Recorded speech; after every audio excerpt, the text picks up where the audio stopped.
Michael Amiridis. And the spelling of those names are all in the press materials that I distributed earlier. After his remarks, Dr. Amiridis will be available for some questions from the media. If you have a question, please raise your hand. Because time is limited, we may not be able to get to all of your questions, but if you have anything additional, please feel free to follow up with me afterwards. With that, I'd like to introduce Chairman Smith. Good afternoon, ladies and gentlemen. I'm Dorn Smith, the chair of the board of the University of South Carolina. And on behalf of the Board of Trustees, I want to welcome Dr. Amiridis back to the University of South Carolina. Dr. Amiridis is eminently qualified to lead the university to the next level, and we are delighted that he will be the 30th president of the University of South Carolina.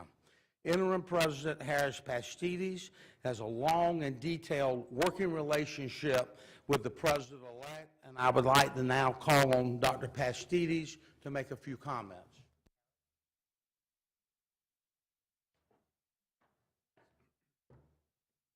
Thank you, Chairman Smith. Good afternoon, everybody. A number of months ago, I was asked what the qualifications and characteristics should be for the 30th president of our beloved university. I said then that it should be an individual with deep higher education experience at a senior level, someone who has walked the walk of scholarship and knew the job of a faculty and had walked that walk of academic excellence, someone with an abiding commitment to diversity and inclusion, someone with experience in budgeting and fundraising, someone who was an avid sports fan, ideally a Gamecock fan, and someone who was a great family person, a person with experience as a son, as a father, as a husband, and ideally with an outstanding life partner or spouse. Today, the Board of Trustees has identified that individual in Michael Amiridis, and the fact that he served as provost, dean of the College of Engineering, professor of chemical engineering, a revered teacher and scholar at our university is icing on the cake. Michael would have been eminently qualified had he never been at the University of South Carolina. But the fact that he knows and loves this university, knows and loves the Palmetto State, will allow him to spend the next few weeks and months preparing, truly to embark on what I believe will be the greatest chapter of success, excellence, and accomplishment that our university has ever known. At a personal level, Michael and I are friends. His wife, Ido, his son, Dimitri, and his wife, his daughter, Aspasia, are delightful, delightful people. Aspasia graduated from this university and is doing her graduate work now at the University of Wisconsin. Dimitri is a senior here and will graduate right before, I believe, his father takes over as president. But Michael and Ido, we hope to see you at commencement, if at all possible, this May. So I want to thank Chairman Smith. This is always a difficult process. Thank you for scanning the landscape around the United States to find the best candidates, but now you have identified and selected the very best candidate.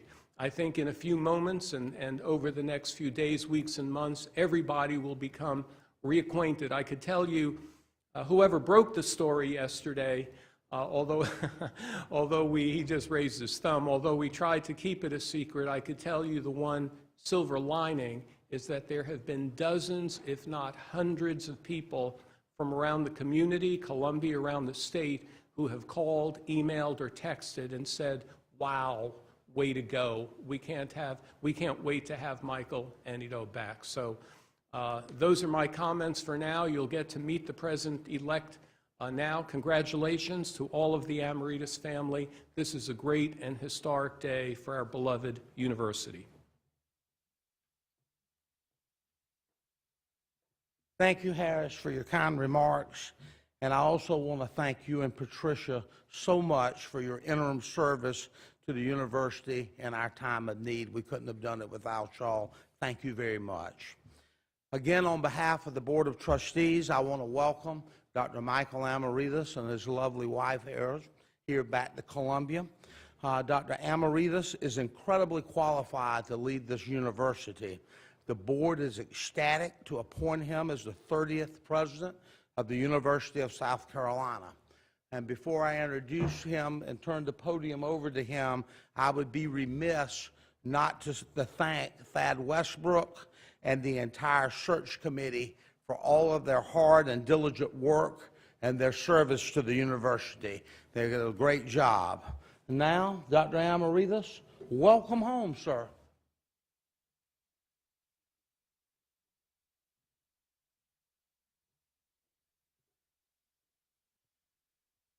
Good afternoon, everyone. Thank you, Mr. Chairman, and thank you, Harris and Patricia, for the kind introduction. It has been an endurance test today, going through the process, and I'm overwhelmed with emotion right now because it's a great honor and a great responsibility for me to earn the confidence of the Board of Trustees and to be selected as the 30th president of the University of South Carolina. As you have heard, returning to South Carolina is for me and my family a homecoming of sorts.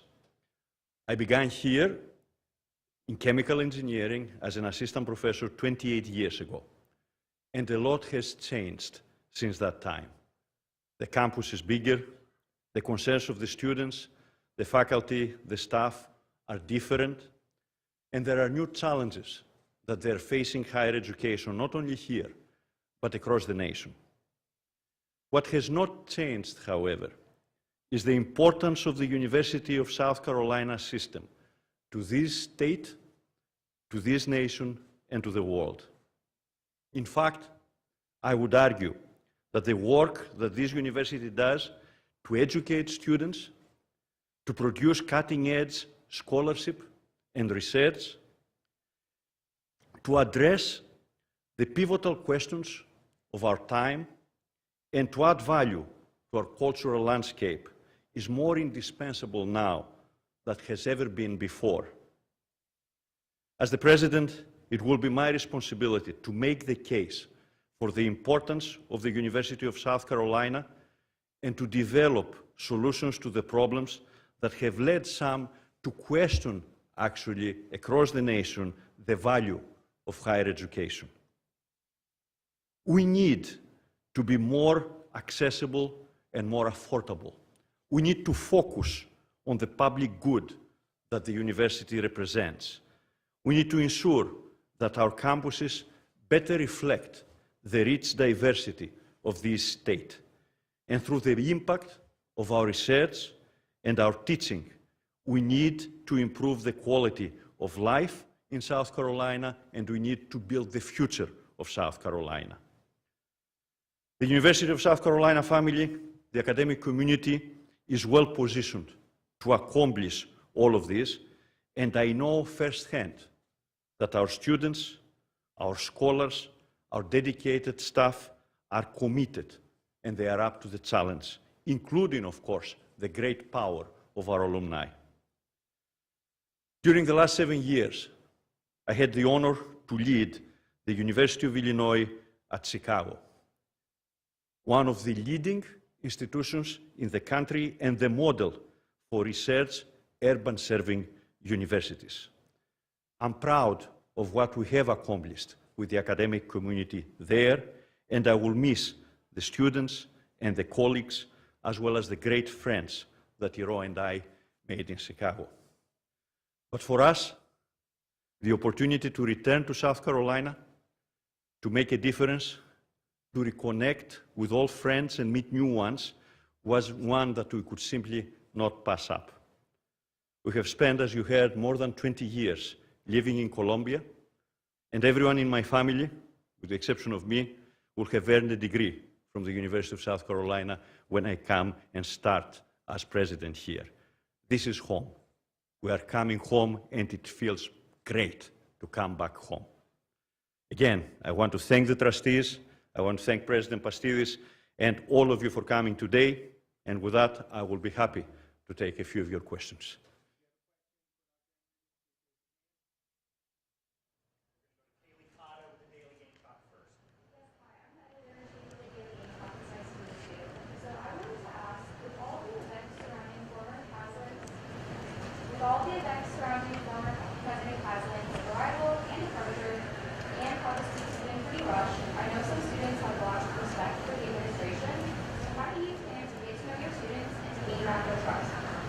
So let me just say that General Caslin is an American hero, and he has my respect and my gratitude for his service to this country, and I believe this is true for all Americans. We're looking forward.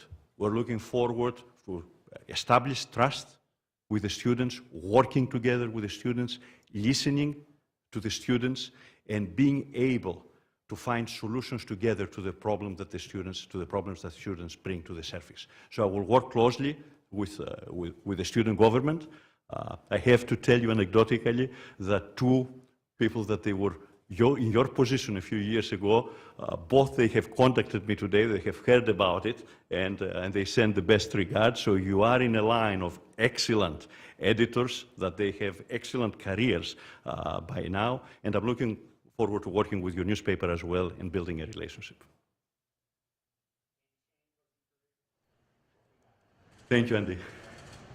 Take us through what the past few days, past few weeks, and when you decided, when they approached you, and when you decided to come back. How quickly did this all come together? Well, of course, I applied for the position and I met with the search committee in Atlanta. Now, the rest of the process, I understand that the search committee will be able, and the chair of the search committee will be able to answer them. We came, for the final time, we came here, not last night, the night before, and we tried to keep the announcement quiet because of the effect that it had in Chicago as well, in my home institution, but somebody who has very good sources broke the story out last night.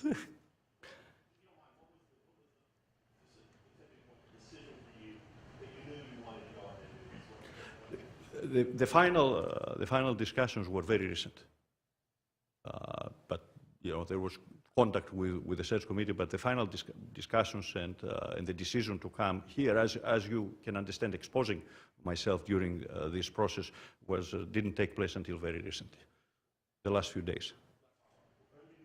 Next person, please. I agreed to come here in the last week. Jason Raymond, WSBA. Dr. Amiridis, just a quick question. With everything that's been going on with the pandemic and just so many things when it comes to virtual, all these other things, I mean, where do you kind of see your role and how will you address the pandemic and safety of students and just kind of the issues we're seeing with the current situation? Yeah, this is one of the top priorities that we had at my institution at the beginning of the pandemic. The top priority was to protect life and the well-being of our students and protect actually all the employees as well.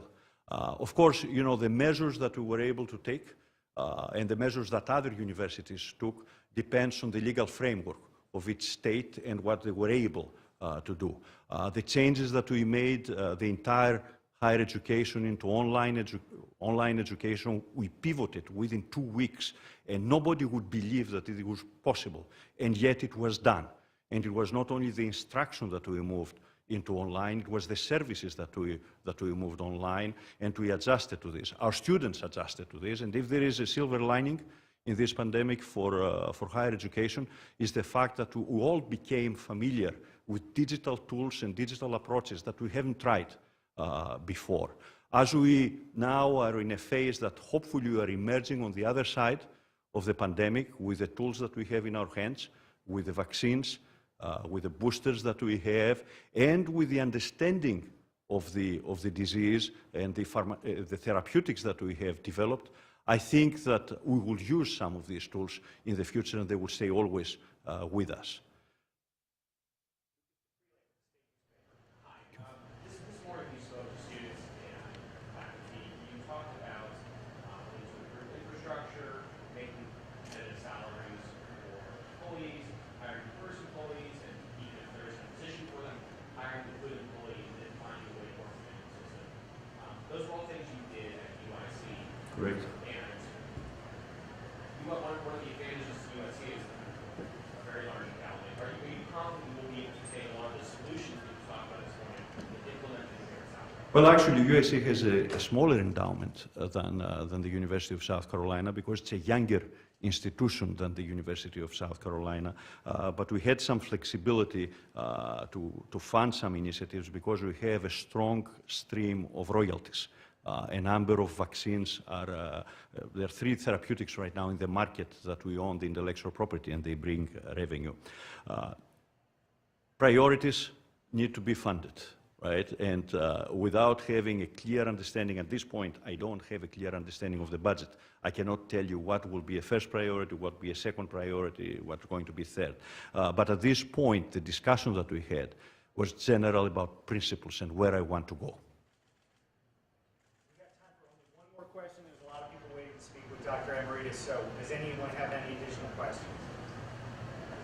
Yeah, Tyler, for the word team. I'm Tyler Fedor, I'm recommending it in Utah. I was just curious because recently I have been going through the university website and I noticed that a lot of the week positions are currently filled by intervening a good couple of positions that you are still taking right now. And I wanted to know what For South Carolina? for the University of South Yeah. But I just wanted to know what your plan was or what thoughts you had in that situation. Yeah. There is an opportunity for me to build the cabinet. And one of the things that I'm very proud of at the University of Illinois at Chicago is the diversity of the cabinet that I have, racial diversity, gender diversity. In a cabinet of 11 people, there are only 3 that they look like me. And by the way, nobody sounds like me, but that's a different, that's a different story. So I think we need to start at that level. And some of the searches are going to be initiated by President Pastidis, who will work very closely together. I don't want to lose time to wait for 7 months before we start these processes. We will be in communication. I will be involved. And then, at the same time, we need to start some of the processes of the dean's searches, but I don't want to go too far there without a provost being in place, because, you know, deans that they come to a university, they want to know who are they working for. Right? And without a provost, it's a little bit difficult to recruit a dean. So the provost is the number 1 priority. There are another set of positions open in the cabinet, and once the provost comes in, then we want to have the searches at a point that it does not have to start from the beginning. So we'll kind of put them in a sequence that will give us the minimum amount of time, and then at the same time make sure that we are hiring at a point that it is attractive because the chain is there. If you have any follow-up questions, I'm going to stick around for a few minutes. Great. Thank you.